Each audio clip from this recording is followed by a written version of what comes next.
avec Au But.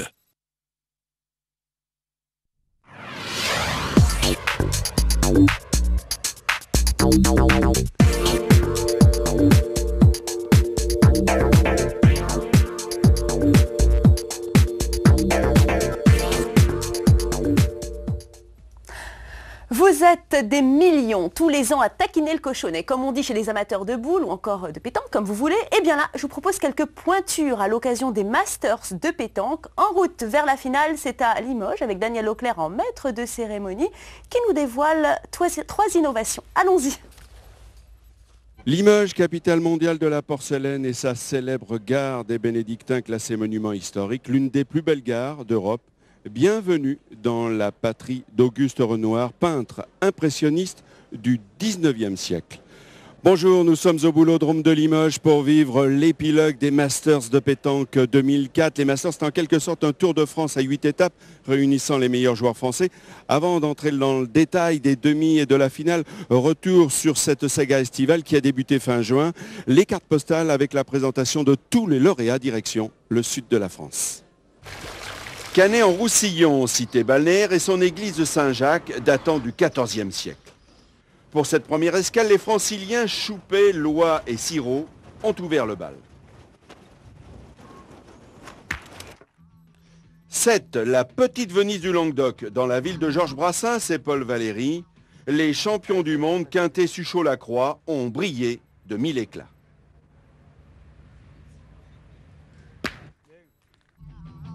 Première station thermale de France, Dax est aussi célèbre pour son rugby et ses corridas.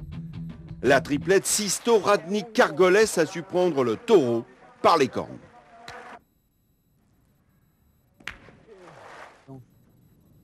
Arizoul, petit village situé à 2000 mètres au cœur des Hautes-Alpes, les champions du monde prennent de la hauteur. Quintet, Suchot et Lacroix remportent leur deuxième étape des Masters.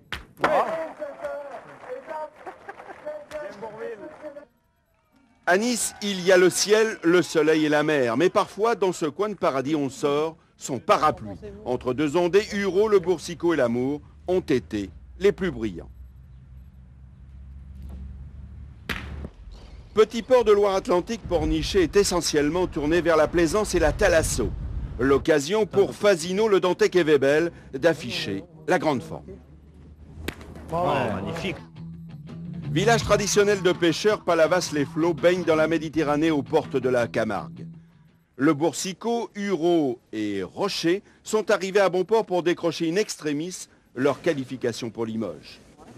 Au classement général, le Dantec termine en tête devant les équipes Quintet, Rocher et Fogny. Voilà, vous connaissez maintenant tous les vainqueurs d'étape. Nous allons voir maintenant quelques éclats des demi. Ensuite, ce sera le bouquet final pour savoir qui va succéder au palmarès de ces Masters aux champions du monde. Quintet, Suchot, Lacroix et Albentosa. C'est du grand spectacle. Première demi-finale et gros plan sur Philippe Quintet. Il est champion du monde, il est tenant du titre dans ces Masters. Il est associé à ses partenaires de toujours, Suchot et Lacroix, mais ils sont en difficulté car ici ils ont pris un mauvais départ, ils ont été menés 8-0. Et si Bruno Rocher, ici en noir, frappe maintenant la boule, c'est lui qui est en finale. La frappe est réussie, ils ont tiré 6 fois, ils ont marqué 6 points, ils s'imposent 13-9, c'est la sensation. Deuxième demi-finale, elle oppose la triplette Fasino Le Dantec au Belge Webel. C'est le seul étranger de ces Masters 2004.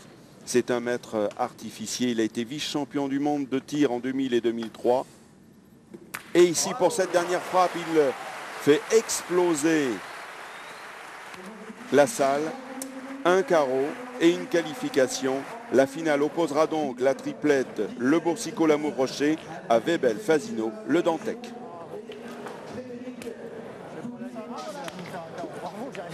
Eh bien voilà, la finale c'est tout de suite, c'est maintenant, en compagnie de Marco Foyot, champion du monde, 6 fois champion de France, 6 fois le mondial La Marseillaise sur sa carte de visite. Bref, c'est un homme d'expérience et nous allons vivre cette finale qui va opposer le seul étranger de ces Masters, il est belge, Claudie Webel, il a été champion du monde, associé à Christian Fasino et David Le Dantec, contre les Bruno, Le Boursicot et Rocher avec le jeune plein d'espoir Julien Lamour. Une finale prometteuse avec des joueurs de talent. Effectivement, on a assisté à 2 très belles demi-finales. Et là, donc, on a une équipe qui est très soudée, c'est-à-dire autour de Christian Fesino associé à Claudie Webel justement et Le Dantec, qui va rencontrer donc les deux Bruno, à savoir Rocher, le Boursicot associé à l'Amour, qui étaient les champions de France l'année dernière. Ça va être une finale très très explosive. Eh bien, si vous le dites, on va tout de suite sur l'aire de jeu pour découvrir tous les protagonistes de cette finale. C'est parti pour cette finale des Masters 2004. À l'issue de la première mène, Bruno Le Boursicot, Julien Lamour, Bruno Rocher ont pris le meilleur départ. Ils mènent 2-0. Ce sont les hommes en noir que l'on va voir attaquer cette deuxième mène dans ce magnifique boulodrome de Limoges. 2000 spectateurs, un public conquis, un public averti. Ils étaient là depuis ce matin pour suivre les demi-finales qui ont tenu toutes leurs promesses. Et ici, dans cette finale, un petit peu inédite parce qu'on attendait plutôt Quintet, mais ce sont eux.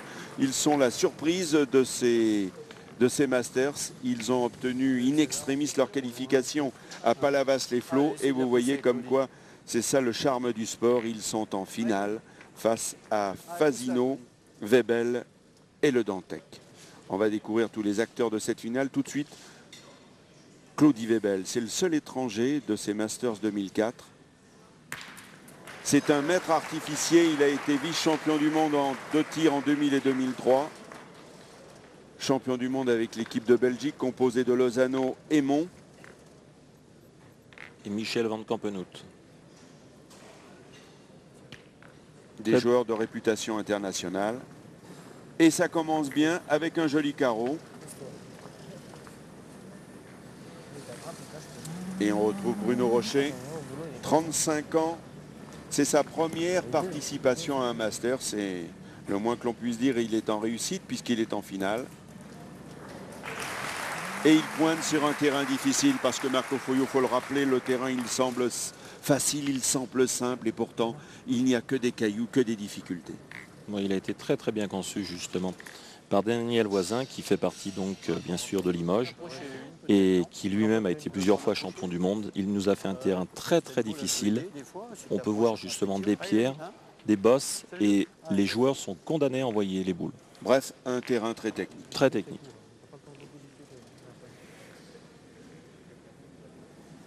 David Le Dantec, 32 ans, deuxième participation. Il a été 2 fois champion du monde.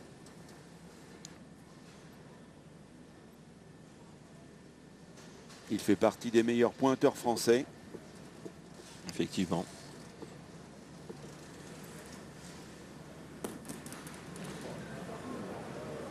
Malheureusement pour lui, sa boule a fusé. Vous voyez comme le terrain est très très difficile. La mettre devant. Moi j'y tirerais. Parce que même l'autre là-bas, il peut se perdre là-dedans, je veux dire. Hein? Allez, celui-là il est beau, si tu la pousses, c'est bien. Il a raison, Christian Fasino, l'homme d'expérience de cette finale. Il a 48 ans, mais quel palmarès. On le verra tout à l'heure. Et il demande, parce que les points sont difficiles à gagner, et il demande à son tireur, Claudie Webel, de récidiver.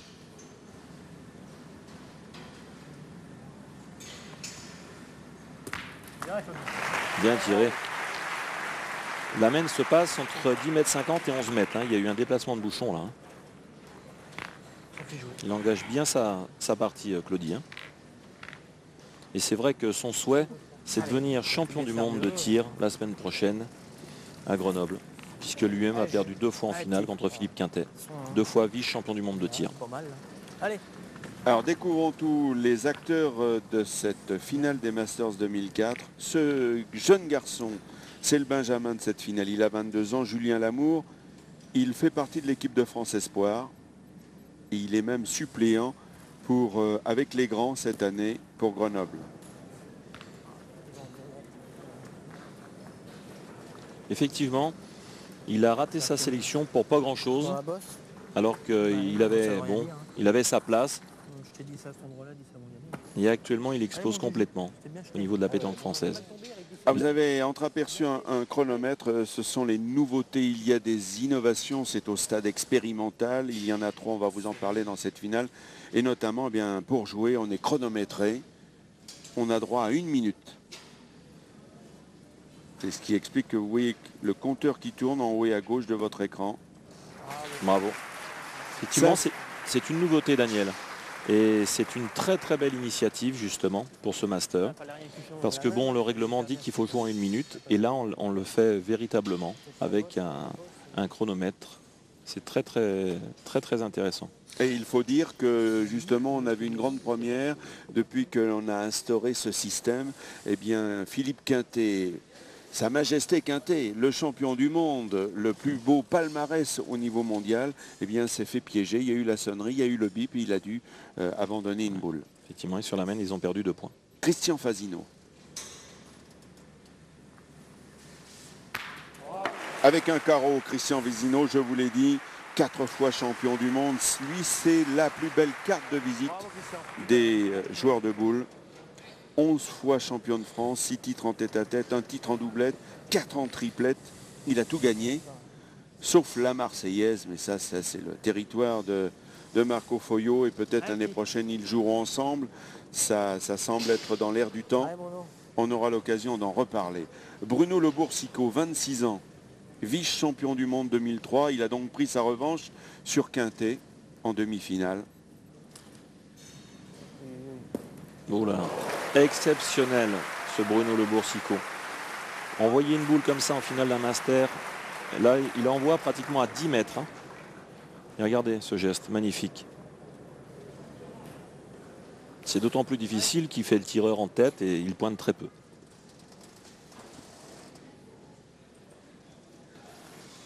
Christian Fasino, élu joueur du siècle par ses pairs. Lui qui a un record incroyable. Il a tiré 992 boules sur 1000 en moins d'1 heure. 58 minutes exactement, c'est dire la capacité de ce joueur.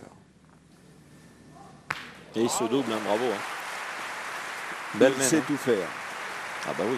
Il s'est pointé, il s'est tiré.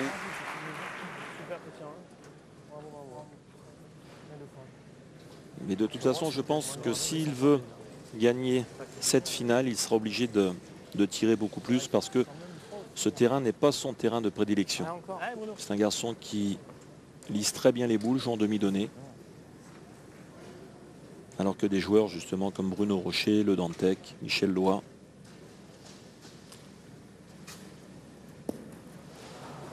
Un petit peu moins de réussite.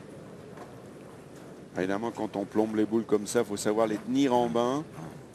Il a peut-être un peu joué un peu long peut-être.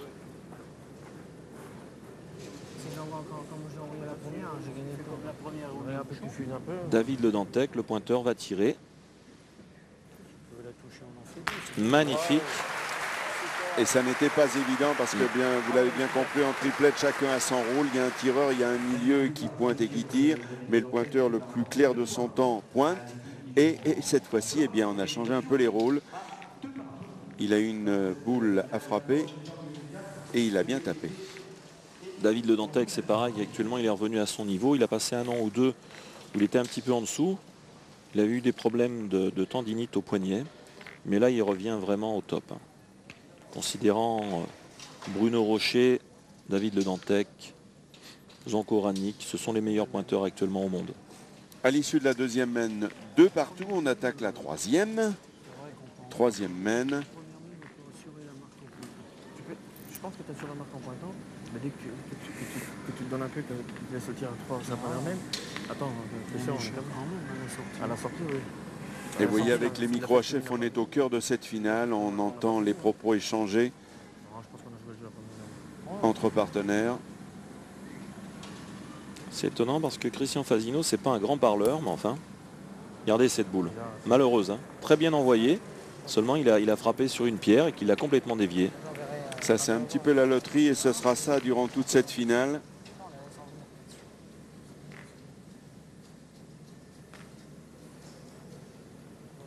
Alors pour nos amis téléspectateurs, justement, cette boule est bonne puisqu'elle est dans la partie justement de la ligne de perte. Il faut savoir que la ligne de perte est délimitée par 2 petits traits bleus qui font à peu près 1 mètre, enfin qui font 1 mètre. Et à la deuxième ligne, justement, la boule est morte. Mais actuellement, elle est bonne. Bien joué, Bruno Rocher, vice-champion du monde à Genève l'an passé avec Michel Loy, Bruno Le Boursicot et Damien Hureau. Il a été 5 fois champion de France. dans toutes les catégories d'âge. Ça, c'est quelque C'est un chose phénomène. c'est quelque chose d'exceptionnel. Claudie Webel. Ah, il a frappé au pied. Je pense qu'il était moitié boule. Hein. Pas donné un moindre je qu'elle se trouve, donne, Christian. mais elle peut quand même se donner, on ne sait pas. Hein. Non, je suis Voilà. Ah, et bah celle-là. C'est ce qu'on vous a dit, Ouais, terrain pour ça, difficile pour les pointeurs, mais également pour les tireurs. Il faut taper plein fer. Il est 20 devant, ça peut être... Ouais, ah ben oui, ça peut faire carreau quand même. Pas mal tiré. Oh, la même carrière. Celle-là, elle est pire. Elle est pire, mais cette fois, il a ramassé la boule. Celle-là, elle a donné, l'autre, elle n'a pas donné. Alors, Bruno Le Boursicot, qui actuellement est au sommet de son art. En plus de ça, c'est un garçon qui est extrêmement sympathique et attachant, qui lui a gagné donc championnat de France junior, champion de France corporatif, champion de France tête-à-tête, champion de France doublette, champion de France triplette. Il lui manque un seul titre. Et il n'en était pas loin, mais il peut toujours espérer puisqu'il fait partie du voyage. Vous savez qu'il y a 2 équipes de France qui vont aller à Grenoble, les tenants du titre forcément, Quintet, Suchot, Lacroix, Éric Sirot. Et puis de l'autre, eh ben, il y aura les 2 Bruno que nous découvrons là. Il y aura Bruno Rocher, Bruno Le Boursicot, il y aura Damien Hureau Et Michel Loy, et Michel Loy. qui est une très belle équipe. Allez, David, fais-nous quelque Allez, chose, David, là. essaye de rentrer dans le bouchon. Ah, il faudrait que j'en planche, jamais tiré. Là, Pas donné. En revanche, David Le Dantec, lui, a déjà goûté ce bonheur. Il a été 2 fois champion du monde.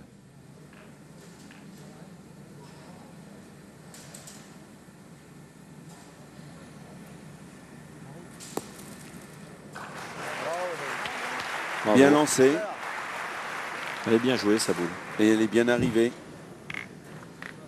Bravo, David. Alors, Bruno Le Boursicot. Oh là là. Il rentre dans la boule. Hein. Et il fait le ménage. Ouais, ouais. Il a l'air d'être bien. Il rigole, mais voilà. Ça rigole pas. Hein. Il a été impressionnant en demi-finale face au champion du monde Quintet Suchot-Lacroix. Il ne baisse pas de rythme, il ne baisse pas sa garde. Il tape les boules, il est en confiance, c'est très important dans le sport boule. En plus, moi je dirais que la composition de l'équipe qu'il a, c'est magnifique pour lui et je pense qu'ils sont un petit peu avantagés parce qu'il joue en équipe de club. Alors que, par exemple, Christian Fasino joue avec Claudie Webel, Stéphane Datt, le remplaçant, et David Le Dantec, alors qu'eux, ils jouent dans leur composition de club. Hein, champion de France, et on leur a rajouté donc Damien Hureau. Petit avantage au niveau d'équipe homogène. Oh là là, cette boule, vous avez vu comment elle a fait? Pas très bien tombé, mais au risque de se répéter, c'est un petit peu la loterie. Hein. Dès qu'on plombe les boules, on peut une fois, voire 2 fois sur 3 mal tomber. C'est le risque.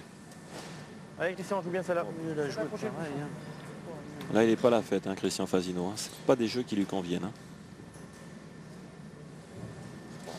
Enfin, c'est un champion.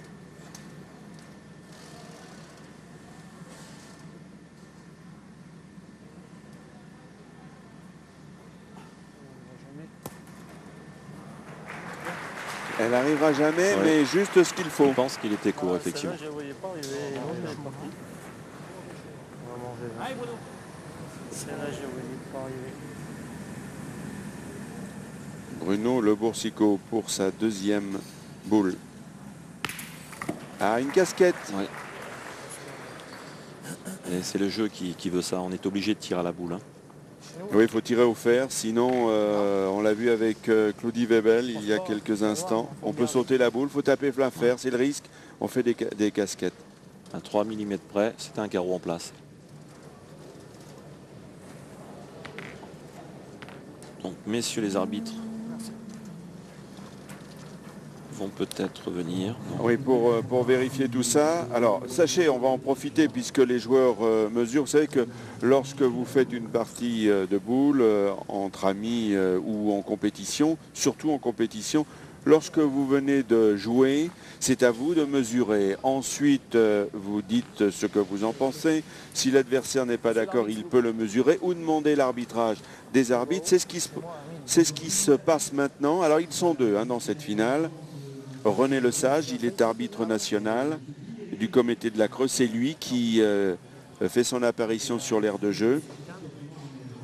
Et il est accompagné d'un autre arbitre, Guy Herry. Il est arbitre de Ligue du comité de Haute-Vienne. Il faut mesurer les points. Vous savez qu'à la pétanque, et c'est bien de le dire, même quand on est joueur du dimanche, on n'est jamais ridicule à mesurer un point. Mais complètement, ça fait partie du jeu. En plus, Bruno Le Boursicot disait lui-même qu'il voyait 1 millimètre. Il est évident qu'on est obligé de mesurer. Oui, parce que sans avoir l'âme d'un tricheur, on peut toujours s'attribuer un point. Et c'est toujours bien de mesurer, surtout dans ce cas de figure. Vous savez que les Noirs jouent avec des boules blanches et les joueurs en maillot blanc jouent avec des boules noires. Ça, c'est pour la meilleure lisibilité pour le spectacle proposé à la télévision notamment. Et donc, c'est pas toujours évident de mesurer une boule noire et une boule blanche. Oui, ils ont bien fait de mesurer parce qu'en fin de compte, le point est à l'équipe de Christian Fasino. Et puis au moins, quand on a mesuré, on est en confiance, on sait. Si on l'a, on ne l'a pas. Mais là, de toute façon, entre ces deux équipes, en règle générale, on se rencontre régulièrement. Il n'y a jamais de souci de triche parce qu'on a beaucoup de respect les uns envers les autres et ça, il n'y a pas du tout de problème. Ce sont des champions et ça joue vraiment en toute sportivité.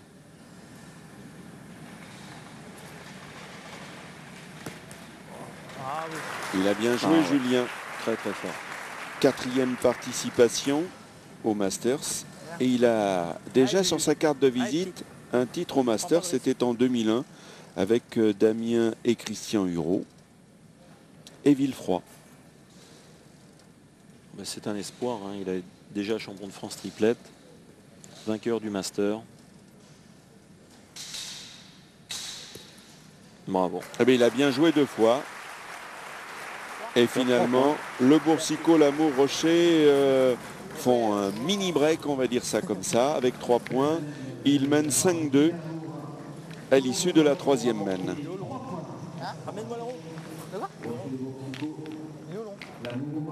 Alors, on vous a parlé des innovations. Regardez, Julien Lamour, il l'avait, il l'a écarté. Mais de l'autre côté, c'est la nouveauté. Avant, vous savez, on traçait un rond, puis parfois il s'efface, vous jouez, vous vous trompez de rond. Maintenant, ça ne se produira peut-être plus. On vous l'a dit, ce sont encore des expériences. Le rond est en caoutchouc, il fait 50 cm. Vous voyez, il s'y est mis dedans, Bruno Rocher, et on a intérêt à ne pas mordre parce que l'arbitre vous rappelle à l'ordre. Effectivement, c'est un bon test pendant cette finale de Master. Et je pense en plus de ça que c'est très bien parce que c'est aussi bien pour les adversaires, comme ça permet de voir si les adversaires sont réellement dans le rond. Il peut y avoir aussi des problèmes où des fois on se trompe de rond. Les spectateurs justement ils voient très bien donc où le rond est et les arbitres ils peuvent justement regarder si jamais le joueur n'est pas dans le rond. Il peut lui annuler la boule à tout moment.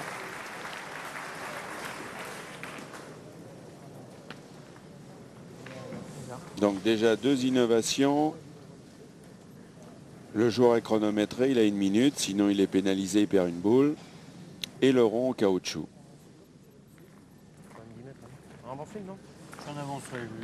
On joue long, on joue long. Dans ce terrain-là, hein. Allez, David. David Le Dantec, 2 fois champion de France tête-à-tête, vice-champion de France triplette en 2003. Et il l'avait été 14 ans auparavant en doublette. Il fait partie des meilleurs pointeurs actuels. Bon, on pourrait citer d'ailleurs Radnik, peut-être avec... Je l'ai dit, actuellement Zonko Radnik est au top, David Le Dantec, Bruno Rocher bien sûr. Ce sont des joueurs qui sont fabuleux. Je pense que les 3 actuellement sont Henri Lacroix, on peut peut-être citer Henri Lacroix, qui n'est pas toujours tireur et lorsqu'il pointe. Non, Henri bon, c'est plus un joueur de milieu quand même. C'est un très grand joueur. Maintenant, c'est vrai qu'il peut très bien pointer.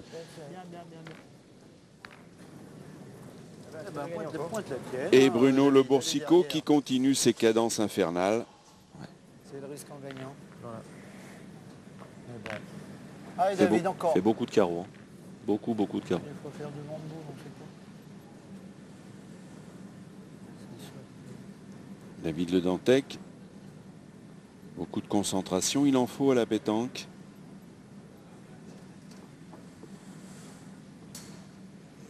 Beaucoup d'application.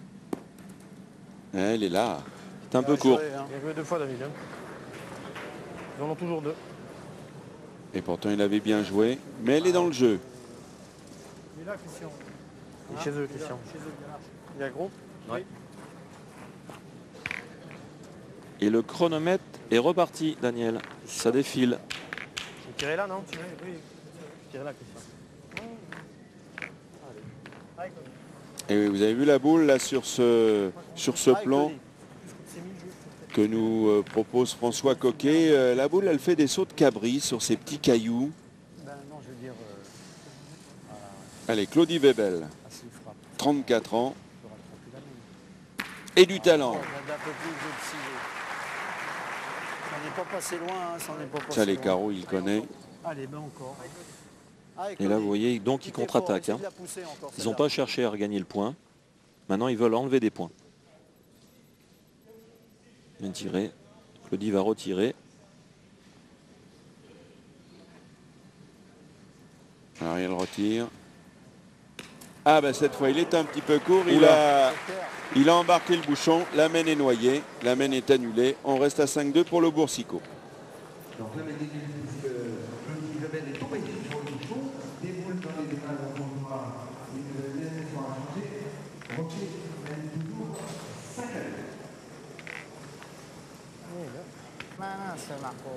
Voilà, on attaque la 5e main. Rocher, Le Boursicot, Lamour font la course en tête. Ils mènent 5-2 en vous rappelant que la finale est en 13 points.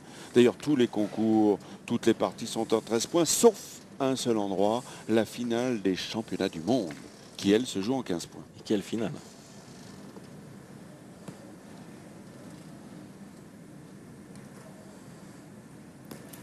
On joue à 10 mètres. La boule a encore fusé. Hein. Il a... On l'a une.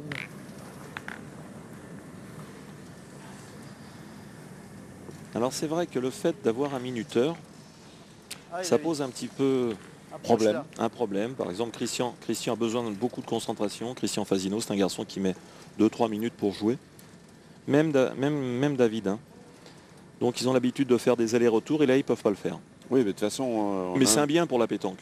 on a un petit peu interrogé tout le monde.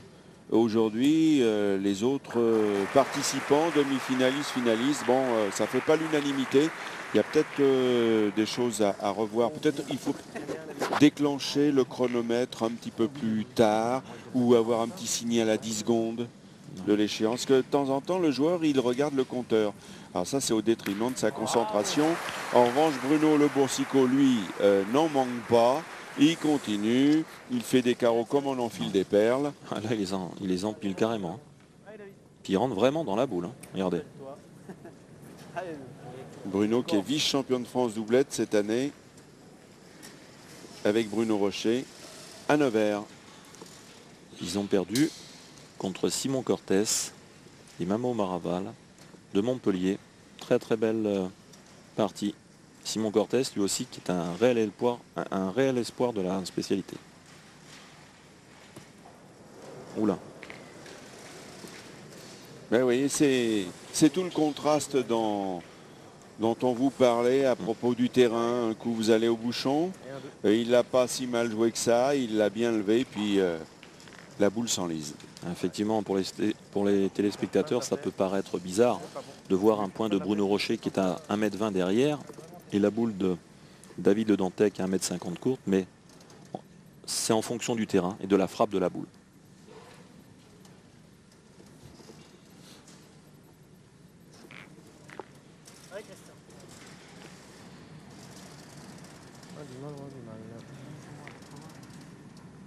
Alors Christian Fasino, comme toujours, c'est le maillon très important d'une triplette. Il est milieu.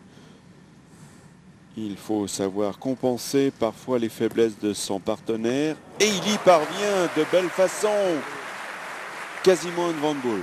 Oui. Celle-là est importante. Il est très amusant d'ailleurs. Christian Fasino, il a toujours un bon esprit. Il a toujours le mot pour rire. Il ne prend jamais rien au tragique. Et le Boursicot, lui, il ne se pose pas de questions. Sans fioriture, il continue son opération de déménagement. Il enlève sa boule, celle de l'adversaire, et il fait un carreau. Pas frapper la bonne, mais je pense plus grosse. Il avait frappé un peu la sienne au départ. Mais enfin, ça a fait tampon dans l'autre, il a fait carreau. Alors, un canonnier peut en cacher un autre.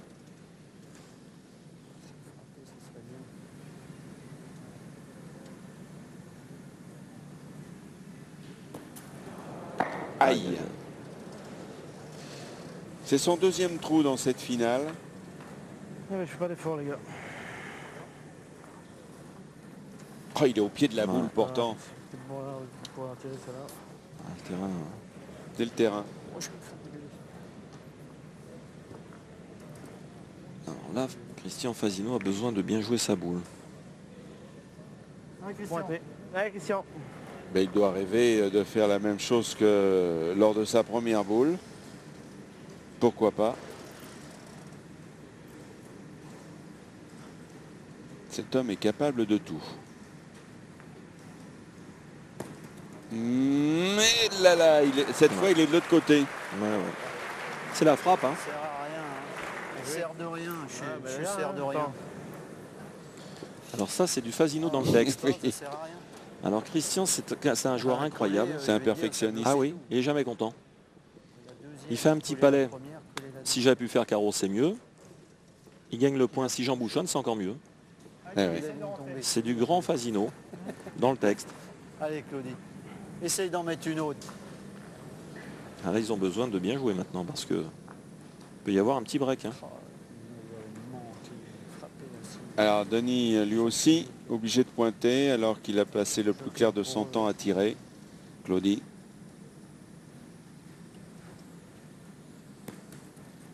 Ah non, il n'est pas dans le jeu. Il est court. Elle est là, Claudie. Bien. Il est gentil. Hein. Oui, c'est-à-dire c'est le bon esprit que l'on pourrait mettre en avant aussi de Christian Fasino, qui est un grand champion, mais qui est aussi un leader. Il sait ne pas mettre trop de poids sur ses partenaires, et ça c'est toujours bien dans une partie de boule, dans une finale, quelle qu'elle soit. Disons qu'ils n'ont pas trop l'habitude de jouer ensemble. Et puis en plus, bon, Claudie Webel, c'est un garçon qui est vraiment charmant et on ne peut rien lui reprocher. Hein. Bruno Rocher, là attention. Il pourrait rajouter, ils n'en ont peut-être pas profité. Et Julien Lamour a encore deux boules. Il est court.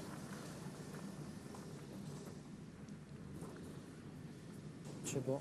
Il est court, ils ne pourront pas tirer. Maintenant, elle peut peut-être t'aider si t'es un peu bas. Allez. Ah, je vais être haut. Hein. Et cette année, Julien Lamour a gagné le mondial de Millau avec Éric Sirot et Bruno Le Boursicot. Belle saison pour lui, pour ce jeune espoir. Ah, il est vraiment à la porte de l'équipe de France. Hein.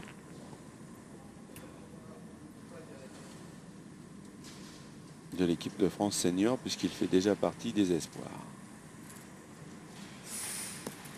Oh là là, remarquable. Il a un coup de poignet vraiment. Allez, prends ton temps, petit. C'est vraiment une technique. Hein.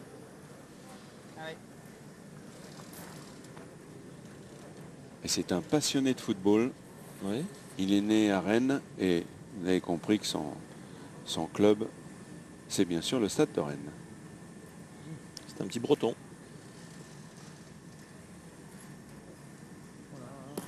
Ah là, vous voyez, là, c'est pareil, c'est la répétition de ce qu'on a vu.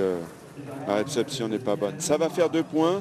2 points supplémentaires pour pour Christian, pour Lamour, Rocher, Le Boursicot, et qui ont fait le break 7-2. Ouais.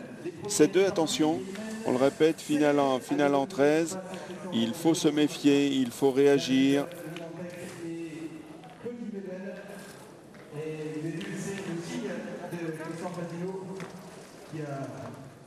Cette main est importante parce que maintenant ils sont dans la main de gagne. Hein. Premier qui arrive à 7 points, c'est très très important. Alors on va attaquer maintenant la 6e main. Et on continue à jouer long. On ne se prive pas de le faire. Ouais. Regardez le score. 7-2, bon, il n'y a pas encore péril en la demeure, mais il ne faut pas laisser partir trop vite les adversaires, parce qu'on l'a vu ce matin, bon, c'est un peu comme la fable du lièvre et de la tortue. Ils sont partis trop tard, les champions du monde, Quintet, Suchot, Lacroix. Ils ont été menés 8-0, ils sont revenus, mais ils ont échoué 13-9. Alors là, on vient de voir Stéphane Datt. Alors on vous a dit qu'il y avait au stade expérimental des nouveautés, on a parlé du rond, on a parlé du chronomètre, 1 minute pour jouer. Et bien, on va parler maintenant, un peu comme au championnat du monde. Vous voyez ce beau bébé au milieu, Stéphane Datt, eh bien, c'est le 4e joueur de l'équipe Fasino. Ouais. Avant, ça n'existait pas, c'est un peu une nouveauté. Ben, ça s'est fait donc depuis le championnat du monde, là, il y a 3 ans. Et justement, Stéphane Datt a déjà une sélection d'équipe de France, il y a 2 ans, pour le mondial 2002. Alors donc, il faut savoir que ce 4e joueur est là, dans l'attente. On décide et à tout moment, à l'attaque d'une main, il peut faire son apparition. Mais c'est un choix qui est très difficile à ce moment de la partie. Parce que moi, je pense que j'aurais fait tirer Claudie Webel. Et oui, parce qu'il est froid, il n'a froid. Pas joué. Tout d'un coup, Fasino a décidé, il est mené 7-2, de jouer l'attaque. Ah ouais. Alors le Dantec est allé se reposer sur la chaise. Finalement, c'est Stéphane qui prend le relais, mais conséquence, il vient de faire un trou. C'est très difficile pour lui d'entrer dans cette partie-là. Aïe! Et oui. C'est dommage pour lui parce que c'est un garçon qui est très très fort. Et là, bon, malheureusement, il rentre là, il manque 2 fois, il met son équipe en péril. Mais c'est très difficile. Et à la pétanque, souvent on dit on a le droit de rater une boule, mais jamais de manquer double. Ça, c'était Cocoyan qui me disait Exactement. ça. Lorsque je jouais avec Coco, avec qui j'ai gagné bien sûr 2 fois le mondial à Marseillaise, il me dit, petit, tu peux manquer autant de boules que tu veux, mais ne manque jamais double. Cocoyan qui a gagné 6 fois la Marseillaise. Alors Denis Webel, va falloir un petit peu rattraper le coup. Claudie Webel, rattraper le coup. Là, il faut qu'il tire boule et bouchon. Oui, ça va mal. Et justement, puisqu'on parlait de Marseille, il faut rappeler que la Marseillaise, c'est sur France Télévisions, toujours début juillet. Ben, l'année prochaine, ils vont vivre une formidable année, puisqu'à la fin juin, il y aura aussi les championnats de France triplette seniors. Les féminines, si, il y aura les femmes et les hommes. Et oui, et puis il y a le mondial féminin, bien sûr, forcément, à la Marseillaise. Mais l'année prochaine, il va y avoir énormément de tournois dans le sud. De très très gros tournois justement en Corse. Et je fais un petit coucou à mes amis corses de Porto Vecchio. Les 2 Christophe en particulier. Claudie Webel. Très très important pour lui d'y frapper.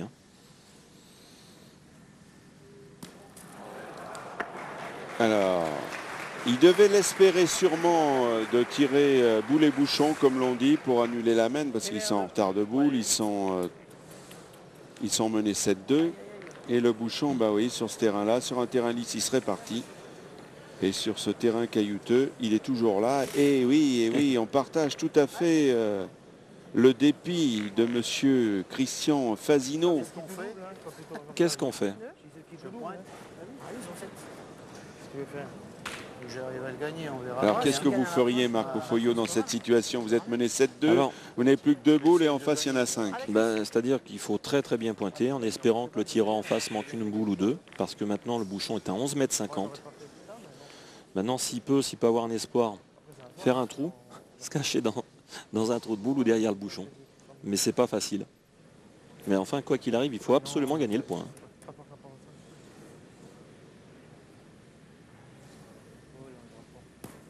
Oh, il n'arrive pas. Oh là là, la catastrophe. Alors là, Catastrophe pour Christian Fasino et ses coéquipiers. Voilà. Ça fait un changement efficace. Hein. c'est Claudie qui l'a dit. Oui, puis là c'est ennuyeux parce qu'il faut rappeler que les autres ont 7. Alors vous voyez, ça ce sont les suppléants. À gauche, le Dantec, à droite, Damien Hureau. Bon, on est adversaire, mais on échange quand même un peu son avis.